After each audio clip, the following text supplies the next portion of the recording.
many of you have been a refugee before? How many of you have been internally displaced? How many of you have been both? I have some friends, so people share this with me. In 2007, Shingal City was attacked by terrorists. They bombed 2 villages where hundreds of people were dead and hundreds of people were injured. In that time, the only thing I could do is simply ask my father, what can we do for these people? My father replies, all we want you to do for now is to continue your education. In 2007, I was a passionate young boy. I wanted to learn English. Reason why? Because I had a lot of other friends. They were joining the US Army and they were becoming translators and interpreters with them. I get a reply from my parents refusing for sure, which motivates me to do something else. The only thing I believe, the only way I believe that we can speak English or learn English was from the US and translation, the work. I had to find another way. So I started watching movies 10 to 15 hours a day for an entire year, believe it or not. Within that year, I believed learning a language, any language, is not holding a dictionary in your hand and memorizing the vocabularies. It's more on adapting yourself to the culture, music, style of those people who speak that language. They didn't give me the clicker. Guys, clicker?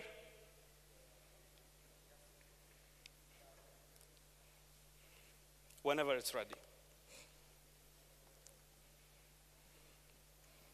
Thank you. That's when we talked about Shingal, when it was attacked. This is what happened when we said 2 villages were bombed. Style, right? That's what we said.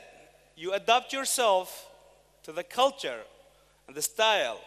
So that was Thamir back in 2008 learning English, in 2007 and 8 learning English. Thamir wanted to develop his English because even though I was able to become a translator, which was a dream of mine back in time, to do the work that my other friends were doing. You know, when you're a teenager, you want to do everything, so. My friends become translators, Thamir should be a translator. I was able to do that. I taught myself English. By the way, I failed 1 year. I mean, that year, when I was like that, I failed in school. But yeah, that helped me to learn English. I had to find another way to develop myself, to become a better Thamir, a better language that I should have. I made a research. I end up with finding this photo. If you can see in the end, the blue line says, best way to teach yourself, to improve yourself and teach others English is by teaching it to others. That's what I did. I started to open free English courses. And the results were, Thamir developed his English language, and tens of young people started to learn the basics of English. I wouldn't say English, but I would say the basics of English. Thamir being a teacher. That's back in time when I was giving the free English courses. In 2012, by the way, struggling 4 years until I was graduated from high school. All of you know what I mean when I talk about the 12th grade of high school, especially scientific branch.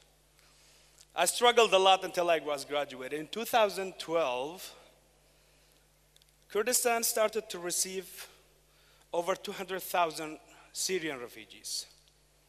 And Thamir was in the first year of university. My friends and I start thinking, what can we do for these people? And how can we help these people? The first thing we started to do is to get the idea of collecting books, as you can see, and we started a book campaign. While doing that, we collected over 1,500 books, and we took it to the Domis camp and we established a library there. We were students. We thought of the students that were in that camp who had to drop off school and come there, become refugees. Afterwards, only 2 years later, Shingal city was attacked again. That's the picture from the library. Sinjar city was attacked again, and that's what you can see. A lot of you have seen all these photos, even videos. A lot of news channels, magazines, newspapers, websites, everybody talks about that.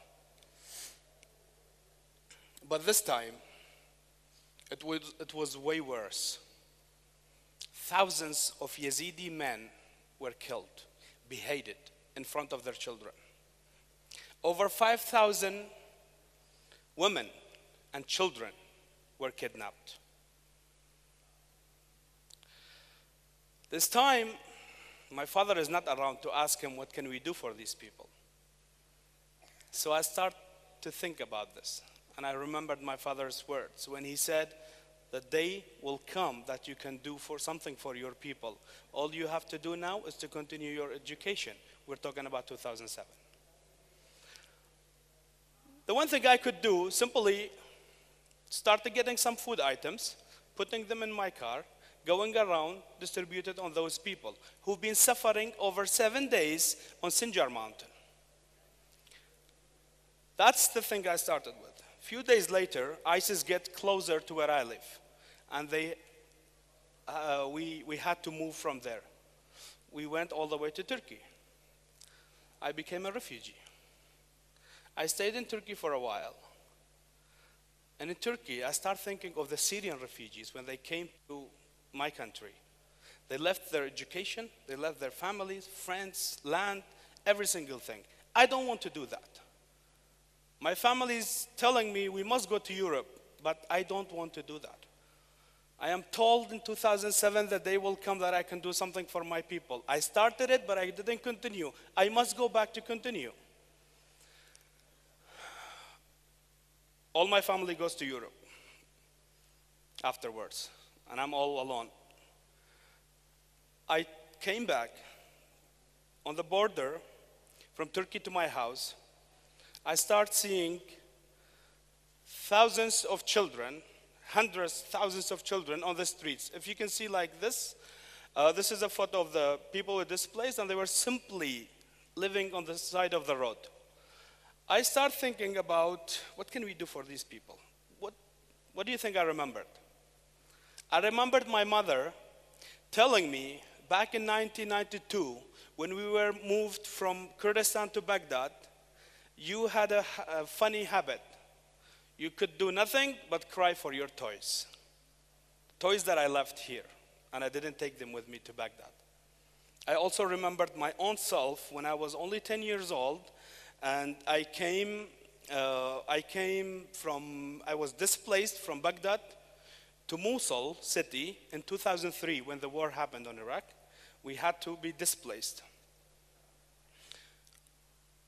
All these memories, flashbacks that I start getting, built a huge hope inside of me that I can do something for these people, and I believed exactly what my father told me back in time.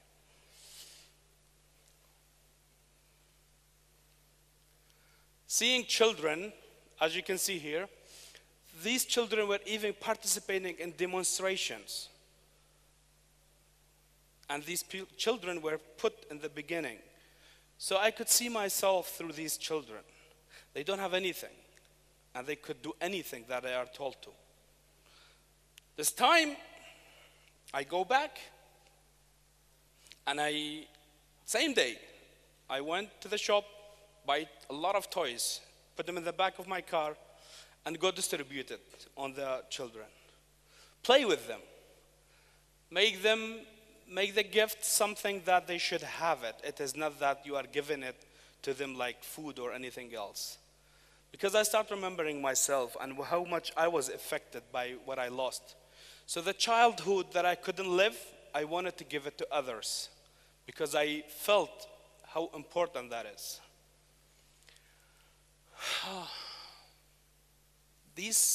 If you come to my office, you see a lot of faces,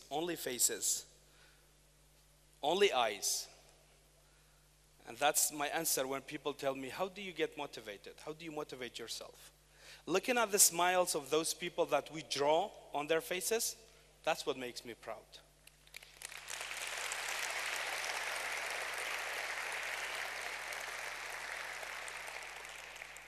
I came back, start doing this work. I start publishing on my social media accounts, and people start seeing that. My friends believed in what I do. They took the initiative and they said, Thamir, can we join you? Of course you can, because the more we do work, the more people we have, the more work we can do. They joined me, bringing all their resources, however they could participate. They have a friend, they have someone, they have a shop. Everybody participated. We started doing work for a lot of people. Within a few weeks, we had to develop ourselves. We had to do more because we're thinking of the people who can play with the toys, but they were babies that we couldn't do anything for them. We start collecting baby formula, milk for the children as well. A story I wanted to share with you. We were passing by a street in Zaho city, and I saw a number of tents on the side of the road. I asked them if they have children in order for us to give them toys and baby formula. They said, yes, we do, but we're Arabs. We're not Kurds. You know what that did to me? We always say Kurdistan is a place for everyone. We say that, but we have to prove it, right? The first thing I did, instead of giving them the normal amount of items that I give to others, I gave these people more, so they can feel what is happening here. We told them, we name ourselves the group of humanity. We do not do the work based on the background, beliefs, religion, or anything else.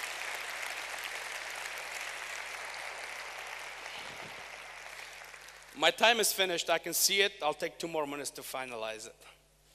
So I started doing all this work with these people helping me out. We wanted to do more. You know, when you start doing something good, you never get enough, right?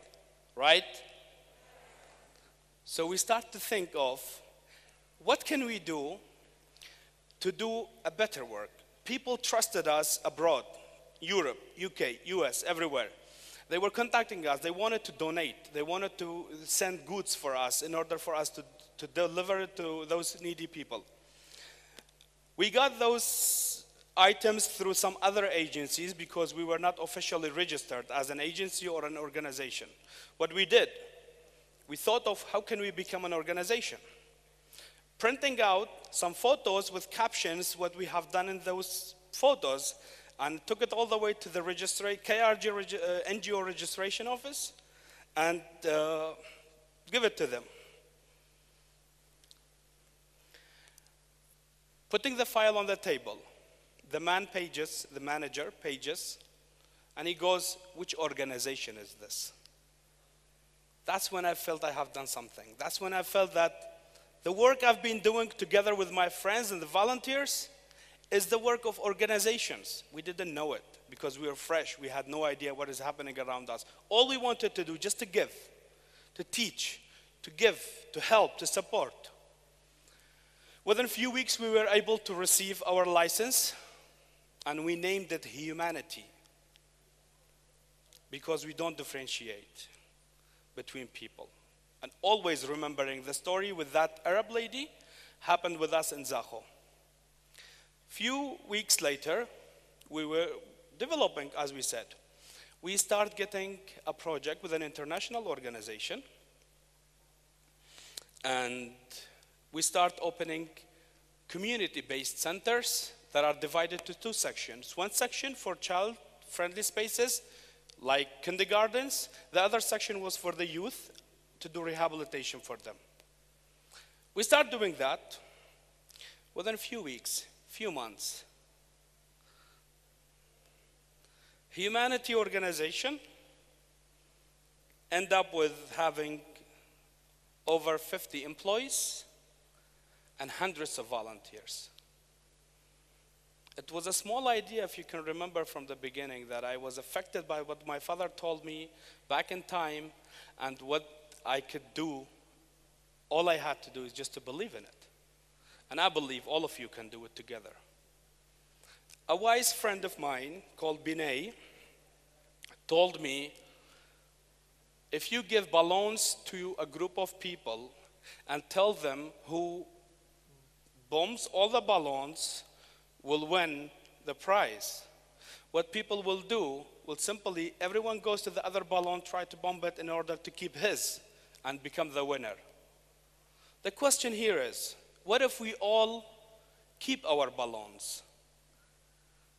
Our balloon could be our work, our family, friends, our society, our community. Let's all stand together for the sake of humanity, for the sake of those needy people, for the sake of those people who believe in us, who believe that we can deliver their voice somewhere, deliver their voice to people that can help them and support them. Together we can have a better community, better relationships, better society, and a better world. Thank you.